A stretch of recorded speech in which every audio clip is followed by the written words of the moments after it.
Avant de commencer, abonne-toi à Paramédia TV et partage cette vidéo. N'oublie pas de liker et de laisser ton point de vue en commentaire. Pour ne rater aucune de nos vidéos, n'oubliez pas de vous abonner et d'activer la cloche. C'est une rupture qui est passée inaperçue vue de France, du moins pour le grand public. Le 28 janvier dernier, les autorités du Mali, du Burkina Faso et du Niger ont annoncé que leur pays quitte la CEDEAO, la Communauté économique des États d'Afrique de l'Ouest. Cette organisation régionale qui regroupait 15 pays, majoritairement francophones, se retrouve déchirée entre les injonctions internes à suivre un processus démocratique et la situation de ces 3 pays dissidents qui ont connu des coups d'État militaires ces dernières années. Dans cet affrontement désormais assumé, 2 blocs se font face et leur bras de fer pourrait avoir des conséquences sur la vie de millions de personnes. D'un côté, l'AES, l'Alliance des États du Sahel, composée de transfuges comme le Mali, le Burkina Faso et le Niger, et de l'autre côté, la CEDEAO emmenée notamment par le Nigeria, le Ghana, la Côte d'Ivoire, le Sénégal et ses autres États membres. Cette dernière organisation, très décriée, est aujourd'hui considérée par l'AES comme l'instrument d'un certain impérialisme occidental, notamment celui de la France. Mais quid de l'avenir pour ces États toujours en proie à la menace djihadiste? Qui a le plus à perdre et pourquoi la France est-elle citée dans ce divorce ouest-africain? Nous tenterons d'y voir plus clair avec mes 2 invités dans ce nouveau numéro de l'entretien d'actu.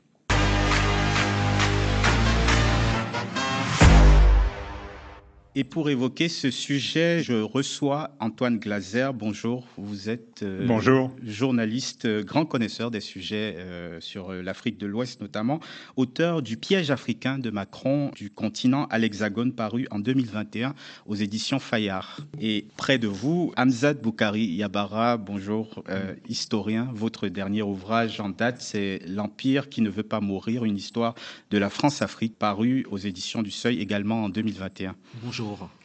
Première question d'abord, est-ce que vous avez été surpris par ce départ des 3 pays de la CEDEAO? C'était un peu dans l'air du temps depuis l'été dernier, Hamzat.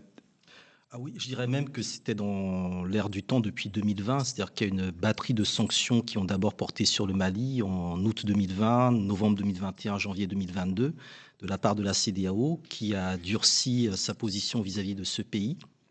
Et les coups d'État qui ont suivi au Burkina et au Niger, qui ont ramené finalement les 3 pays à se mettre ensemble sous la menace d'une intervention militaire de la CEDEAO, ne pouvaient amener logiquement, je pense, qu'à une rupture. Donc je pense que on peut être surpris de cette sortie des 3 pays de la CEDEAO. Ça permet également d'acter la création de l'AES, qui se pose vraiment comme une véritable entité géopolitique. Et je pense que cette sortie de la CEDEAO aura sans doute d'autres suites en termes de réajustement géopolitique au niveau de l'Afrique de l'Ouest. Antoine Glaser, les tensions allaient croissantes ces derniers mois. Est-ce que c'était une suite logique que d'avoir ces 3 pays qui quittent la CEDEAO? D'abord, dire qu'on n'a pas été surpris, c'est l'accélération. C'est dans le rythme.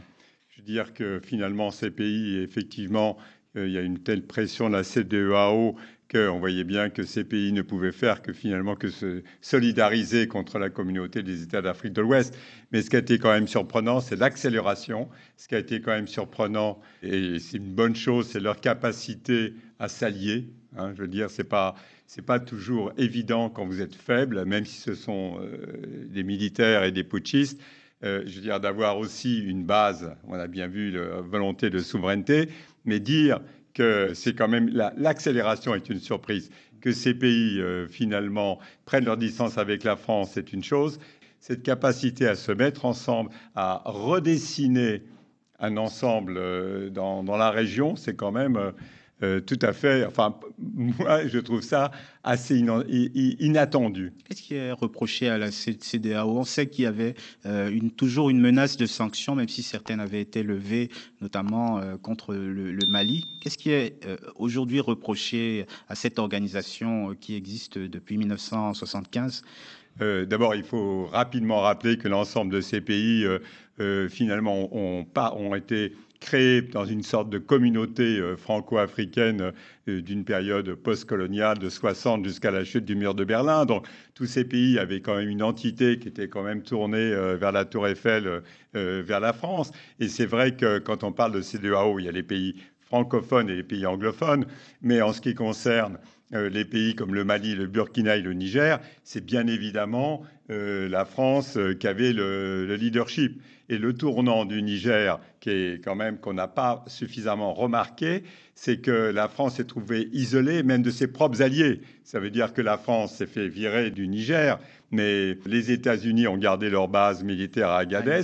Les Allemands sont toujours aussi présents. Pour moi, c'est un tournant qui n'est pas simplement le fait pour ces pays africains, mais aussi pour la France. C'est toute la diplomatie d'influence de la France dans cette région et sur l'ensemble du continent africain qui est maintenant mise à mal parce qu'on voit que tous les pays européens ne sont plus du tout, comme ça a été le cas pendant des décennies, en vol un peu de canard derrière la France qui donnait toujours le là en disant voilà ce qu'il faut faire dans tel et tel pays. Les autres Européens demandaient toujours à la France ce qu'il fallait faire. Et maintenant, on est quand même dans une nouvelle configuration, une mondialisation.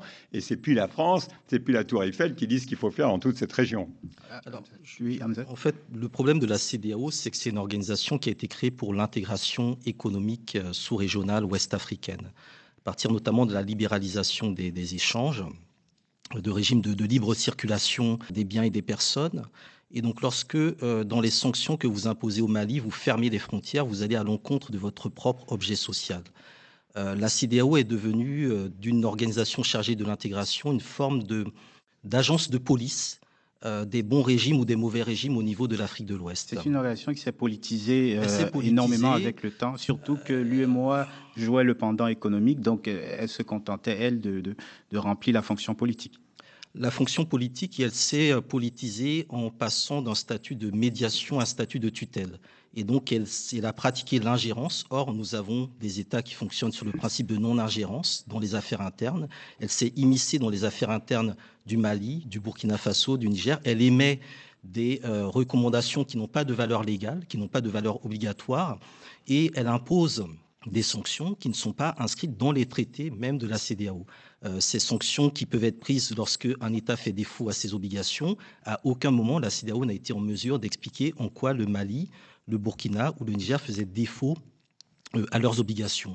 Et donc, elle n'a pas à se positionner sur les questions d'ordre politique. Donc, elle s'appuie sur d'autres textes et d'autres traités pour tenter d'émettre des sanctions. Et on a vu très rapidement la communauté internationale, donc l'Union africaine, le Conseil de sécurité des Nations unies, l'Union européenne, la Banque mondiale, le FMI, tous appuyaient les sanctions de la CEDEAO. Donc c'est très rapidement vu comme étant l'instrument finalement de ladite communauté internationale contre les intérêts souverains du Mali.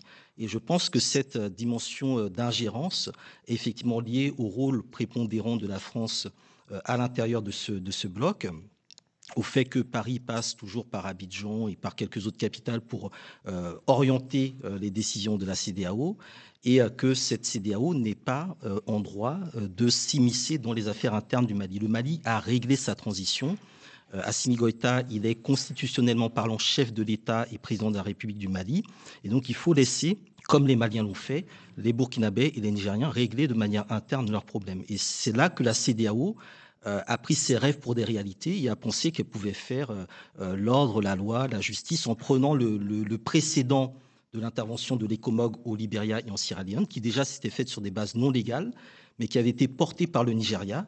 Et donc, quand le Nigeria, avec Bola Tinubu, a pris la présidence de la CEDEAO, eh bien, certains ont pensé, du côté de l'Élysée, que c'était le moment rêvé, justement, pour pousser vers davantage, je dirais, d'ingérence, notamment sur le plan militaire. Et donc, la réponse de ces trois pays, ça a été de mettre en place l'Alliance des États du Sahel et, logiquement, de continuer jusqu'à la sortie de la CEDEAO. Antoine Glaser, c'est vrai qu'au sein de la CEDEAO, il y a des chefs d'État qui sont réputés plus proches de Paris, un peu plus intimes de l'Élysée que d'autres. Pour ne pas le citer, Alassane Ouattara, notamment. Oui, mais là, ce qui vient d'être dit est important parce que dans la CEDEAO, il y a des pays plus ou moins, quand vous voyez le Nigeria, il faut quand même expliquer que le Nigeria, c'est 200 millions d'habitants, je veux dire.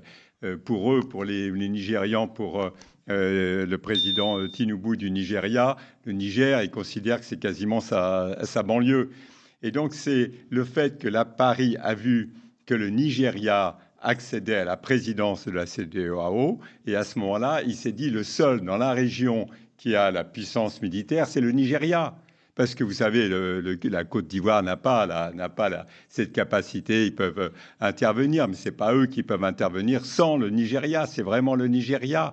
Et c'est une sorte d'opportunisme, une opportunité à Paris. Il faut savoir que Emmanuel Macron, il a fait son stage au Nigeria, il a toujours rêvé du Nigeria, il a fait des grandes visites au Nigeria, il est toujours en train de chanter, de valoriser. Lui, il dit toujours, c'est ce qu'il dit, qu'il avait horreur du précaré français des anciennes colonies d'Afrique de l'Ouest, d'Afrique centrale, que lui, il faut aller au Nigeria, il faut aller en Afrique du Sud, il faut sortir du précaré et aller dans un pays anglophone. Donc il a vu une opportunité en s'appuyant sur le Nigeria, en disant, voilà, le Nigeria va intervenir au Niger. Je veux dire, il faut quand même réaliser ce que c'est pour la France de se faire virer comme elle s'est fait virer du Niger, et le pouvoir nigérien n'acceptant même pas que les militaires français puissent sortir par Cotonou, ce qui les aurait bien arrangé, mais les obliger à partir par le Cameroun. Si vous regardez une carte, vous comprenez tout de suite qu'il y a 1700 km à faire. Vous passez ou alors retourner ou aller au Tchad, où il y a déjà une opération française et militaire.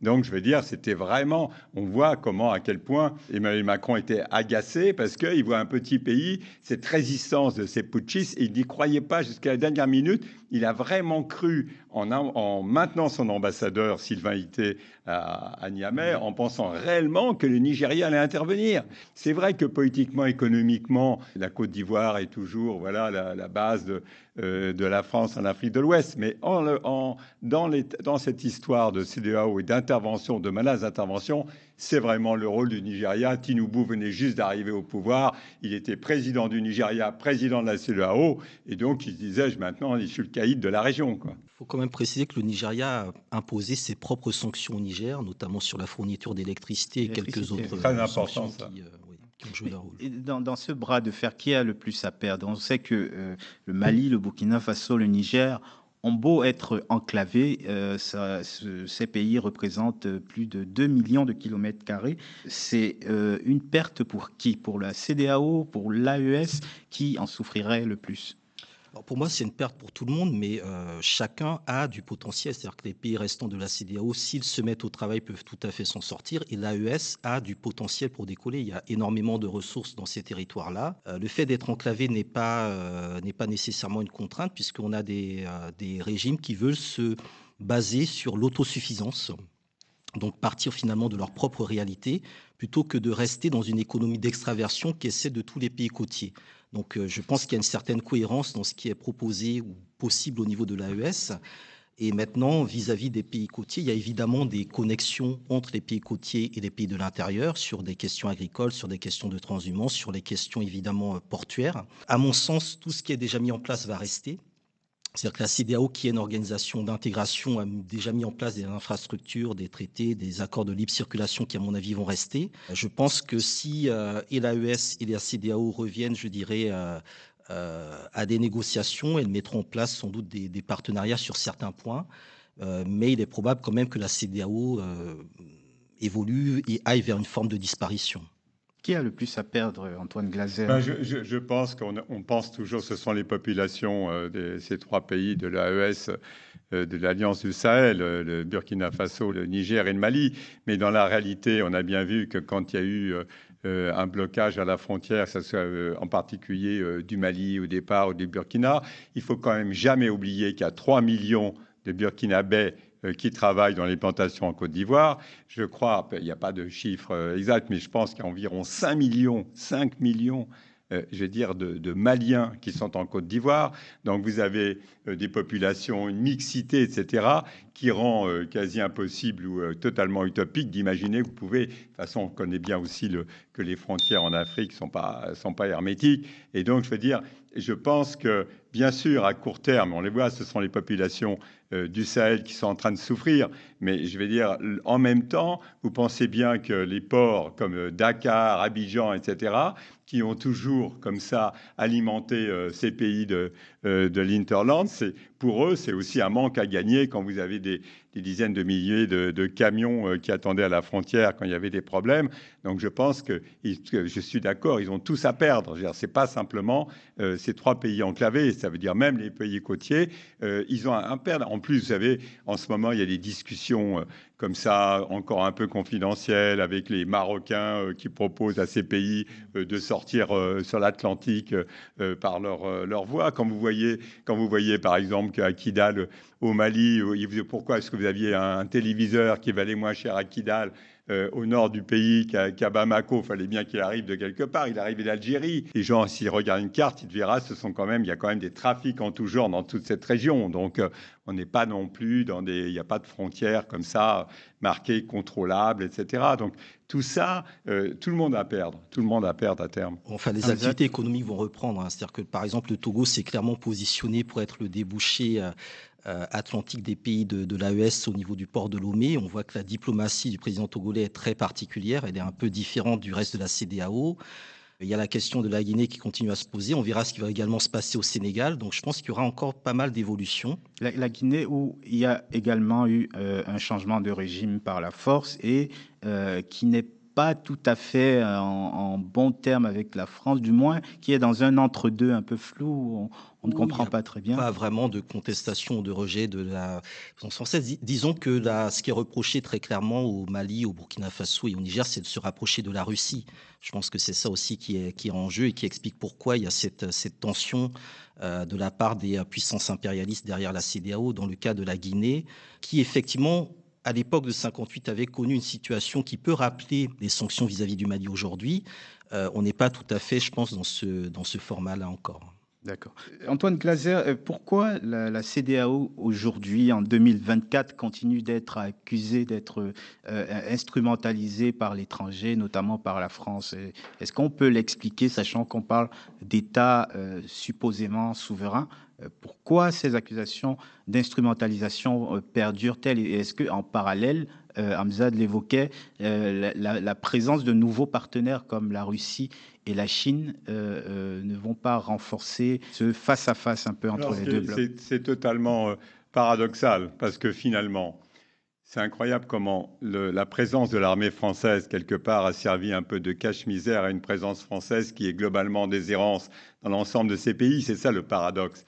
C'est sur le plan militaire ou politique ou autre, la France a toujours, dans sa diplomatie d'influence, c'est toujours un ambassadeur de France qui est le secrétaire général adjoint aux opérations de maintien de la paix, par exemple. C'est la France qui a toujours écrit toutes les résolutions sur l'Afrique, que ce soit pour l'intervention en Libye, que ce soit pour virer Laurent Gbagbo de la présidence, etc. Donc c'est la France qui tenait ce qu'on appelle la plume, le stylo des opérations des Nations Unies. Mais sur le plan économique et autres, maintenant c'est open bar l'Afrique. L'Afrique est totalement mondialisée et on se focalise sur la CEDEAO. Mais au sein même de la CEDEAO, pourquoi on pense que c'est toujours, on se tourne vers la France? Parce que c'est vrai qu'il y a des erreurs qui ont été commises. Quand, par exemple, Emmanuel Macron, avec Alassane Ouattara, ils ont décidé que c'est eux qui allaient donner leur propre tempo sur le changement du franc CFA en écho, sans en parler au Nigeria. Il ne faut pas croire que la CEDEAO, tous ces chefs d'État, ils sont tous d'accord entre eux. Ils sont tous d'accord pour ne pas avoir d'opposants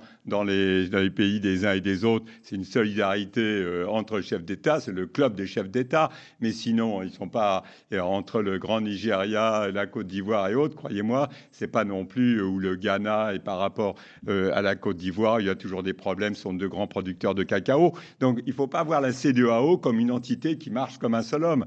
Mais c'est vrai, ça vient d'être dit. Je veux dire, le Togo, ça a toujours eu une attitude totalement différente par rapport au Burkina, au Mali et au Niger que les autres pays de la région. Mais la CEDEAO, c'est vrai on a l'impression que c'est eux qui disent ça c'est bien, ça c'est mal, ça il faut revoir l'ordre constitutionnel. Mais tout ça, il faut pas surévaluer les capacités de la CEDEAO, parce que les CEDEAO, c'est pas pyramidal, il n'y a pas un chef de la CEDEAO, c'est tournant. Je suis toujours un peu surpris comment on surestime aussi la CEDEAO. À ce sujet et au sujet des accusations de collusion avec la France, je vous propose d'écouter Emmanuel Macron. C'était en août dernier, lors de la conférence des ambassadeurs.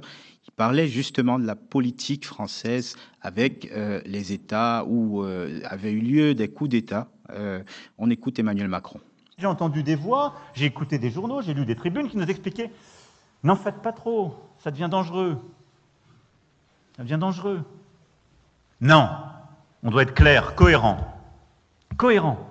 Sinon, qui nous écoutera? Dans quelle capitale africaine on peut dire qu'on a une politique de partenariat avec un dirigeant si quand ils subissent cela, on ne peut pas être en soutien? Donc je pense que notre politique est la bonne. Elle repose sur le courage du président Bazoum, sur l'engagement de nos diplomates, de notre ambassadeur sur le terrain, qui reste, malgré les pressions, malgré tout, et malgré toutes les déclarations d'autorité illégitimes, grâce à l'engagement de nos forces de sécurité intérieure et de nos militaires. Maintenant, il faut être clair, nous ne sommes pas engagés, et il ne faut pas céder à un narratif utilisé par les putschistes qui consisterait à dire notre ennemi est devenu la France. Le problème des Nigériens aujourd'hui sont des putschistes qui les mettent en danger parce qu'ils abandonnent la lutte contre le terrorisme, parce qu'ils abandonnent une politique qui était bonne économiquement pour eux et qui sont en train de perdre tous les financements internationaux qui étaient en train de leur permettre de sortir de la pauvreté. C'est ça la réalité. Et si on ne le dit pas nous avec courage, qui le dira?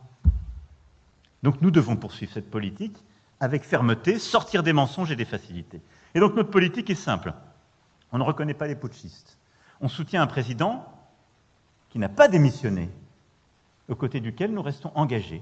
Et nous soutenons l'action diplomatique, et quand elle le décidera, militaire, de la CEDEAO, dans une approche de partenariat, qui est celle que j'ai présentée en février dernier. Ni le paternalisme, ni la faiblesse, parce que sinon, on n'est plus nulle part. Alors, Hamzat, entre le paternalisme et la faiblesse, est-ce qu'il ne vaut pas mieux maintenant, aujourd'hui, avec tous ces chamboulements dans la région, de n'être nulle part? Écoutez, je pense que la France a peur de disparaître du paysage africain. Je pense qu'une grande partie de son histoire est liée à l'Afrique. Elle s'y accroche et elle ne conçoit pas que d'autres, alors non seulement pourraient la remplacer, mais surtout qu'il y ait une volonté de la part des populations africaines, des jeunesses africaines, de ne plus la voir présente sur son sol. Je pense que ce serait bien plus pertinent, effectivement, qu'elle se retire, qu'elle entende ce qui lui est demandé. Et c'est le fait, je pense, de n'avoir pas entendu et d'avoir persévéré dans des décisions qui ne correspondent pas aux attentes des populations, qui a durci les relations envers le Mali, qui a imposé un rapport de force qui est en train aujourd'hui de tourner en faveur, je pense quand même, des pays, au moins des pays de l'AES, même si évidemment, on peut penser qu'il y aura d'autres mesures de rétention qui viendront. On entend là d'ailleurs, Antoine Glaser, la fermeté d'Emmanuel Macron, c'était donc à la suite du coup d'État au Niger. Est-ce que la réaction de l'exécutif, je le rappelle, il y avait eu une convocation d'un conseil de défense, la diplomatie française avait clairement déclaré qu'elle soutiendrait une éventuelle intervention. Est-ce que cette façon de réagir avec fermeté, avec une pointe d'interventionnisme, n'est pas en train de délégitimer à la fois l'Élysée et l'organisation sous-régionale qu'est la CEDEAO? Non, on sent un véritable agacement du président parce que finalement le temps passe, il voit que ses propres alliés et partenaires se retournent vers la France en disant alors on veut bien vous soutenir, mais on a bien vu que pendant que l'ambassadeur Sylvain Ité était encore bloqué dans son ambassade et Emmanuel Macron refusait finalement de le retirer. Vous aviez en le même temps des personnalités américaines, des secrétaires d'État, vous aviez des généraux américains qui venaient à Niamey. Donc la France, c'est l'agacement quand le président il dit mais enfin on peut pas être nulle part. Mais finalement non seulement ça, mais la France est nulle part. Et je pense qu'il y a un agacement aussi parce qu'il y a pour Emmanuel Macron, ce sont ses alliés quand même. C'est pas simplement comme ça l'armée française qui se retire, qui est virée comme ça de 3 pays. C'est aussi ses propres alliés. Il y a un vrai chamboulement dont on parle pas encore, mais c'est vraiment un chamboulement profond dans les relations aussi. Il n'y a plus de relations franco-africaines. Les alliés de la France font plus confiance à la France, y compris au niveau de l'Afrique de l'Ouest. On voit que des 3 pays, non seulement il y a la Russie, mais même avec la Libye, on voit même le président, vous avez une base, quand même, vous avez des militaires français au Tchad, ça n'empêche pas Mahamat Déby d'aller à Moscou, ça ne les empêche pas non plus, les Nigériens sont en train de discuter en ce moment avec Haftar en Libye, donc vous avez comme ça des changements, des bouleversements très profonds, et on voit qu'il faut voir que du côté d'Emmanuel Macron, son problème, ce n'est pas simplement l'Afrique, c'est le problème aussi franco-français des militaires. Qu'est-ce que vous allez faire des militaires? Il y a eu un conseil de défense le 12 décembre. Et jusqu'à l'heure où l'on parle, qui sait exactement combien de militaires français vont rester dans les bases Côte d'Ivoire, du Gabon, on sait que Djibouti est considéré comme l'Indo-Pacifique. Les 1500 ou 1200 soldats français resteront à Djibouti. Mais l'ensemble du continent, on est en train de parler de changements profonds dans les prochaines semaines et les prochains mois. Si la France a voulu se maintenir aussi longtemps, je veux dire, c'est parce qu'il y avait 58 soldats français qui avaient été tués. Et donc, Emmanuel Macron disait, mais il faut que je rende compte, aussi aux familles françaises. Vous voyez que il faut voir l'ensemble du donné pour voir pourquoi cet agacement, parce que voilà, on sent qu'il perd la main. Il n'a plus la main. Et depuis le 12 décembre, personne ne sait exactement qu'est-ce qui va se passer dans ces bases militaires françaises en Afrique. Et les buts de guerre de ces interventions ont toujours été un peu flous. La situation sécuritaire aujourd'hui n'est pas forcément pire que ce qu'elle était avant le départ des forces françaises.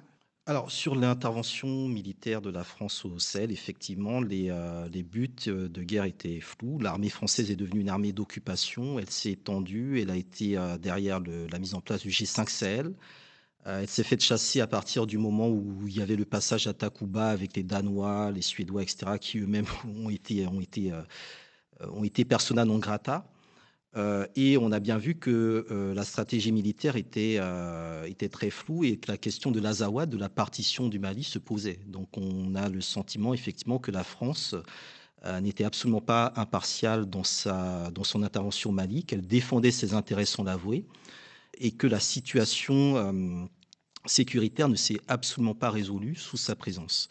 Et je pense que c'est tout à fait normal qu'il y ait eu des coups d'État militaires, puisque à partir du moment où vous considérez que la solution, c'est les militaires, vous délégitimez déjà des présidents souvent mal élus, souvent impopulaires, et vous créez, je dirais, de l'humiliation nationale au niveau des armées.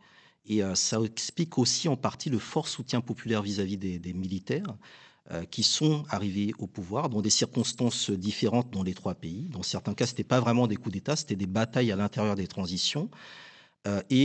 Aujourd'hui, on a quand même un élan patriotique qui nécessite effectivement que l'armée française ne soit plus présente au Sahel.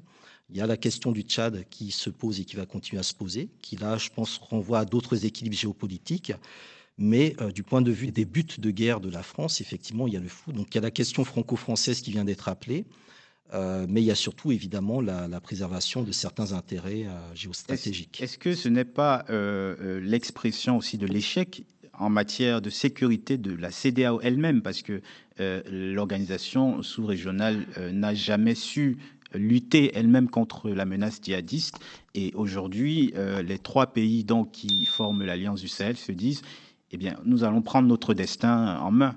Absolument, puisque de toute façon, ça fait partie des arguments qu'ils expliquent dans leur lettre de retrait. Ils expliquent que la CEDEAO n'a jamais montré la moindre compassion vis-à-vis des populations endeuillées du Sahel, n'a jamais apporté le moindre soldat ou la moindre munition pour aider les pays du Sahel, et que dès qu'il y a eu des changements au niveau constitutionnel dans ces pays, eh bien la CEDEAO, notamment au sommet de Bissau, a annoncé la réactivation de la force en attente. Alors, il y a une force en attente de la CEDEAO dont on parle depuis un certain temps, qu'on n'a jamais vue, mais là, on a décidé de la réactiver pour en faire une force de force anti-putschiste. Qui était en ordre de bataille l'été dernier pour alors intervenir. là aussi, entre ce qui est annoncé en termes de communication et ce qui est réellement sur le terrain, je pense qu'il y a une certaine distance. Apparemment, le plus bouillant était Alassane Ouattara, qui disait qu'il avait déjà son bataillon, mais tous les autres pays, c'était un peu le flou sur le type de soldats qu'ils allaient mettre à disposition de cette intervention. Donc on voit bien que la CEDEAO, de toute façon, n'a pas vocation à intervenir sur les questions militaires. Son travail, c'est un travail d'intégration économique et régionale. Et si elle faisait bien ce travail, il n'y aurait pas de coup d'État. Parce que s'il y avait cette intégration économique, les situations politiques seraient bien meilleures. Mais à partir du moment où elle s'est politisée, où elle est devenue effectivement un peu la chasse gardée de quelques chefs d'État, où elle a mis de côté les positions du Parlement de la CEDEAO qui étaient différentes de l'Assemblée des chefs d'État, eh bien, on a bien vu qu'elle était totalement hors sujet. Antoine Glaser, l'AES qui maintenant rassemble 100 000 soldats, est-ce que finalement la CEDEAO ne se retrouve pas face à un échec évident de n'avoir pas su gérer la situation de la menace terroriste et de concéder que ces trois pays ont raison de se serrer les coudes? Oui, ce qui est vrai, c'est que le G5 Sahel avait été créé par la France. C'est vrai que c'était vraiment les pays d'Afrique de l'Ouest plus la Mauritanie qui n'était pas au départ au niveau de la CEDEAO, même de l'UEMOA, et vous aviez de l'autre côté le Tchad. Le problème du Tchad, c'est un problème, le Tchad regarde vers la Libye, vers le Soudan. Je veux dire, le Tchad, c'est la France qui avait amené le Tchad parce que les combattants, l'armée tchadienne, très souvent, c'était aussi dans le temps des anciens rebelles qui savaient combattre avec l'armée française dans le massif des Ifoghas et autres. Et donc, c'était un peu des supplétifs utilisés par la France à un certain moment donné pour renforcer les armées sahéliennes. Mais tout ça, c'était une construction extérieure qui ne correspond pas à une réalité. Ça ne me fait pas plaisir de le dire, mais les djihadistes, quelque part, par rapport aux Occidentaux, ils ont gagné. Ils ont fait fuir, personne ne le dit, mais ils ont fait fuir les Occidentaux de la Mauritanie jusqu'au Soudan. Il y a plus, vous avez plus d'ONG, il y a plus. Alors, on peut dire oui, ben c'est bien, il reste, ce sont les Africains qui gèrent leurs affaires. Mais globalement, vous aviez des humanitaires, vous aviez la Burkina Faso, c'est le pays des 700 ONG. Et quelque part, finalement, on arrive à une situation où il n'y a plus d'Occidentaux dans toute cette région, et même au niveau de l'aide, même aux populations, c'est quand même, ça peut être un problème. Et deuxièmement, il ne faut pas dire non plus que la situation sécuritaire dans le Sahel, on parle toujours des djihadistes. Le problème, c'est pas les djihadistes, c'est les trafics en tout genre, parfois orchestrés par des États. Donc, je veux dire, c'est le côté informel de tout ça hein, dans des trucs. Ça veut dire que les pouvoirs avant les putschs étaient des pouvoirs qui n'exerçaient pas finalement leurs prérogatives régaliennes, santé, éducation, justice. Des djihadistes, ils font la justice dans les villages. Et l'absence de l'État. L'absence de l'État. Donc, vous voyez, on est dans quelque chose qui est comme, il faut, à un certain moment donné, d'ailleurs, ils le font, il faut oublier la France et passer à autre chose. Et là, il y a un vrai problème de coordination des pays de la région. Mais la CEDEAO, franchement, c'est quelque chose, c'est une superstructure qui est hors sol par rapport aux réalités du terrain.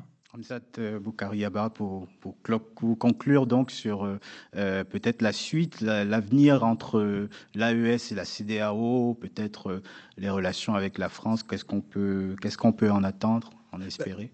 Au niveau de l'AES, de toute façon, ils sont partis pour tout démanteler. Donc, il y a la sortie de l'UMOA, du franc CFA, qui est sans doute également dans les cartons. Ce qu'il faut bien comprendre, c'est que toutes ces organisations sont vraiment des traités, des maillages. Donc, il faut tout déconstruire, point par point, et voir ce qui peut être repensé différemment, ce qui peut relever d'autres types, je dirais, d'accords. Et puis aussi repenser, je dirais, l'orientation géopolitique. Je pense que la question de l'Algérie aussi va se poser. Fin des accords d'Alger, voilà. La question du Maroc également qui a été évoquée tout à l'heure. Donc c'est une nouvelle géopolitique qui est en train de se mettre en place. Et pour moi, il y a une cohérence totale à ce que les États du Sahel se mettent ensemble. Et je trouve que c'est intéressant de voir 3 pays se mettre ensemble sur une même ligne politique, idéologique. Et je pense que c'est vraiment à la CEDEAO de se remettre fondamentalement en question aujourd'hui. Merci, messieurs, d'avoir accepté notre invitation. Antoine Glaser, journaliste, auteur du piège africain de Macron, et vous, Hamzat Boukari Yabara, historien, donc auteur avec d'autres de l'Empire qui ne veut pas mourir, une histoire de la France-Afrique. Et merci à vous de nous avoir regardé et d'avoir regardé cet entretien d'actu. Abonne-toi à Paramédia TV et partage cette vidéo. N'oublie pas de liker et de laisser ton point de vue en commentaire.